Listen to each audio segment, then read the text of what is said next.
We are covering a sarcomere. A sarcomere is the smallest contractile unit or functional unit to a muscle cell.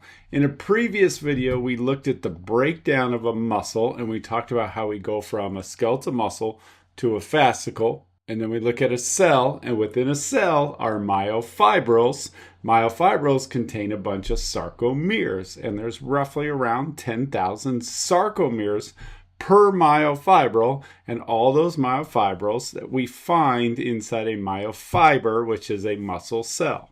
So what we're looking at here is we're pulling out a myofibril and looking inside to see that it's formulated with a bunch of sarcomeres. Our goal is to be able to talk about the myofilaments, actin and myosin, that are going to slide and shorten and create that leverage or force microscopically, ultimately to where it gets to the mechanical force of shortening the muscle.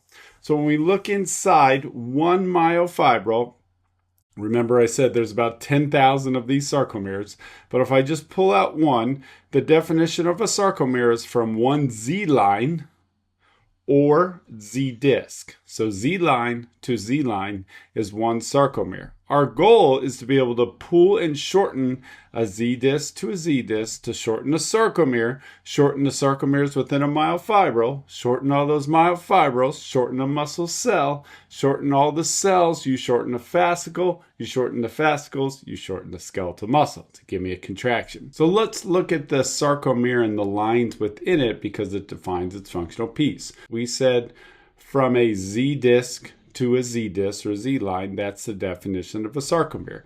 Within there, I have my thick and thin filaments. Remember my thin, and it's just based on size, that the thin are my actin, the thick are my myosin. These are the myofilaments that are going to slide. So when I look and open that up here, based on size, this is looking at our myosin or thick filaments, and they have these heads that are going to cock with energy, ATP, to grab onto actin. And within actin, I have these additional proteins that are key to sliding filament theory. So I have troponin and tropomyosin. Tropomyosin is covering a binding site on actin. Troponin will change shape and move tropomyosin as it swivels and exposes that binding site for actin to allow myosin heads to grab onto. Why do myosin heads grab onto that? Because when we looked at the actual boundaries of a sarcomere, a Z line to a Z line is one sarcomere. If I have actin attached to my Z lines, it'll pull the Z lines. We're pulling them by way of myosin, which is our thick filaments. They will then shorten that span of the sarcomere.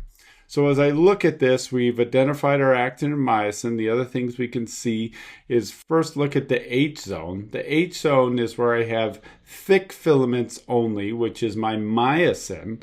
And then I have a middle line called the M line, which is the middle of the sarcomere. So H zone is that point where I have just thick filaments. And then you'll see down here that it's saying I have a lighter band and a darker band. When I have a mixture of both actin and myosin to where it's all created in this what we call a zone of overlap, that A band has the M line in it, and then it has my thick and thin filaments, actin and myosin. So it appears darker when we look at it at a microscope for histology, that we call that the A band, and the letter A is in dark for darker band, and it's because it's containing both filaments along with that M line. Versus the lighter band is my I band, the letter I is in light, that's just containing my actin. So we're describing when we look at it microscopically that we'll see these I bands, A bands, I bands, and it'll show those lines as going dark, light, dark, light. So we're describing what we look at when we look at a sarcomere, defining it with a Z disc to a Z disc or a Z line to a Z line. And within those, I have actin and myosin that are going to slide together to lead us to the sliding filament theory, which is that ability for the muscle to shorten down to the basic microscopic level at the sarcomere. So this is the sarcomere of a muscle fiber.